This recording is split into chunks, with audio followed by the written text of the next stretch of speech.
Hi this is Saraswathi. Welcome back to my YouTube channel Brahma Saraswati.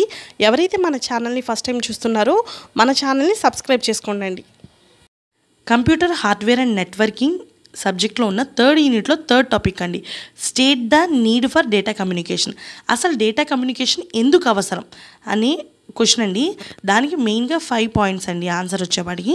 చూడండి, ఈ డెఫినెట్గా షార్ట్ క్వశ్చన్ కంపల్సరీ వస్తుందండి. చాలా ప్రీవియస్ పేపర్స్లో కూడా వచ్చింది. ఫస్ట్ పాయింట్ చూడండి అండి, to communicate with remote systems.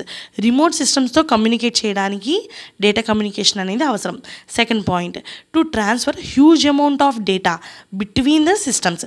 అంటే సిస్టమ్స్కి మధ్య ఎక్కువ లార్జ్ అమౌంట్ ఆఫ్ డేటాని ట్రాన్స్మిట్ చేయడానికి డేటా కమ్యూనికేషన్ అనేది అవసరం.